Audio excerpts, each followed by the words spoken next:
ಸಾವಿನ ಮನೆಯಂತಾದ ಸರ್ಕಾರಿ ಶಾಲೆ ಅಧಿಕಾರಿಗಳ ನಿರ್ಲಕ್ಷ್ಯಕ್ಕೆ ಬಲಿಯಾಗುತ್ತಾರೆಯೇ ವಿದ್ಯಾರ್ಥಿನಿಯರು? ದುರಂತ ಸಂಭವಿಸಿದ ಮೇಲೆ ಶಿಕ್ಷಣ ಇಲಾಖೆ ಎಚ್ಚೆತ್ತುಕೊಳ್ಳುತ್ತದೆಯೇ?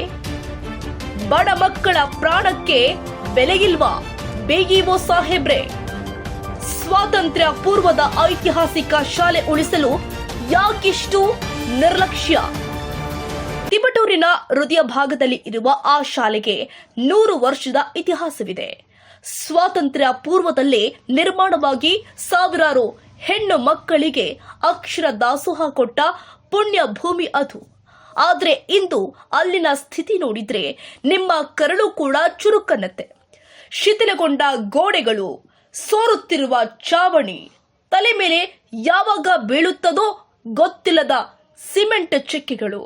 ಇದು ತಿಪಟೂರಿನ ರೈಲ್ವೆ ನಿಲ್ದಾಣ ರಸ್ತೆಯಲ್ಲಿ ಇರುವಂತಹ ಬಾಲಕಿಯರ ಸರ್ಕಾರಿ ಮಾದರಿ ಪ್ರಾಥಮಿಕ ಶಾಲೆಯ ದುಸ್ಥಿತಿ. ಇದು ಸ್ಮಾರ್ಟ್ ಸಿಟಿಯಾಗುತ್ತಿರುವ ನಾಡಲ್ಲಿ ಕಾಣುತ್ತಿರುವ ಕರಾಳ ದೃಶ್ಯ. 152 ವಿದ್ಯಾರ್ಥಿನಿಯರು ದಿನವೂ ಕೂಡ ಜೀವ ಕೈಯಲ್ಲಿ ಹಿಡಿದು ಪಾಠ ಕೇಳ್ತಿದ್ದಾರೆ. ಇಲ್ಲಿನ 9 ಕೊಠಡಿಯಲ್ಲಿ 7 ಕೊಠಡಿಗಳು ಸಂಪೂರ್ಣ ದರಶಾಹಿಯಾಗುವ ಹಂತಕ್ಕೆ ತಲುಪಿದೆ. ಮಳೆ ಬಂದ್ರೆ ಸಾಕು, ತರಗತಿಯ ಒಳಗೆ ಕೊಡೆ ಹಿಡಿದು ಕುಳಿತುಕೊಳ್ಳಬೇಕಾದ ದುಸ್ಥಿತಿ ಇದೆ. ಬಡ ಹಾಗೂ ಅಲ್ಪಸಂಖ್ಯಾತ ಕುಟುಂಬಗಳ ಮಕ್ಕಳು, ದೂರದ ಉತ್ತರ ಪ್ರದೇಶ, ಬಿಹಾರದಿಂದ ಬಂದ ಕೂಲಿ ಕಾರ್ಮಿಕರ ಮಕ್ಕಳು ಇಲ್ಲಿ ವಿದ್ಯೆ ಕಲಿಯುತ್ತಿದ್ದಾರೆ. ಆದರೆ ಇವರಿಗೆ ಸರಿಯಾದ ಶೌಚಾಲಯವಿಲ್ಲ. ಅಡುಗೆ ಮಾಡಲು ಸುಸಜ್ಜಿತ ಕೊಠಡಿಯೂ ಕೂಡ ಇಲ್ಲ. ಅಡುಗೆ ಮನೆಯ ಚಾವಣಿಯಿಂದ ಮಣ್ಣು ಉದುರುತ್ತಿರುವ ಕಾರಣ ಬಿಸಿಯೂಟದ ಸಿಬ್ಬಂದಿ ಅನಿವಾರ್ಯವಾಗಿ ಬಯಲಲ್ಲೇ ಅಡುಗೆ ಮಾಡ್ತಿದ್ದಾರೆ. ಅಕ್ಷರ ದಾಸೋಹಕ್ಕೆ ಇಲ್ಲಿ ರಕ್ಷಣೆಯೇ ಇಲ್ಲದಂತಾಗಿದೆ. ಈ ಶಾಲೆಯ ಮಕ್ಕಳು ಕ್ರೀಡೆ ಹಾಗೂ ಪ್ರತಿಭಾ ಕಾರಂಜಿಯಲ್ಲಿ ಜಿಲ್ಲಾ ಮಟ್ಟದಲ್ಲಿ ಮಿಂಚುತ್ತಿದ್ದಾರೆ. ಶಿಕ್ಷಕರು ಶ್ರದ್ಧೆಯಿಂದ ಪಾಠ ಮಾಡ್ತಿದ್ದಾರೆ.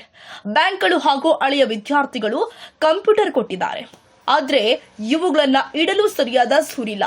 ಇಷ್ಟೆಲ್ಲ ಅವಾಂತರ ನಡೀತಾ ಇದ್ರೂ ಕೂಡ ಸ್ಥಳೀಯ ಕ್ಷೇತ್ರ ಶಿಕ್ಷಣಾಧಿಕಾರಿಗಳು ಮಾತ್ರ ಕಣ್ಣಿದ್ದು ಕುರುಡರಂತೆ ವರ್ತಿಸುತ್ತಿದ್ದಾರೆ.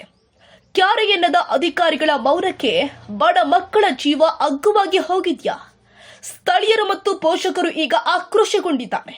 ಕೂಡಲೇ ಈ ಶಾಲೆಗೆ ಕಾಯಕಲ್ಪ ನಡೆದಿದ್ರೆ ಉಗ್ರ ಹೋರಾಟದ ಎಚ್ಚರಿಕೆ ಕೊಟ್ಟಿದ್ದಾರೆ. ಸಂಬಂಧಪಟ್ಟ ಸಚಿವರು ಮತ್ತು ಜಿಲ್ಲಾಧಿಕಾರಿಗಳು ಈ ಕೂಡಲೇ ಮಧ್ಯ ಪ್ರವೇಶಿಸಿ ಈ 100 ವಿದ್ಯಾರ್ಥಿನಿಯರ ಭವಿಷ್ಯವನ್ನ ಸರಿಪಡಿಸಬೇಕಾಗಿದೆ.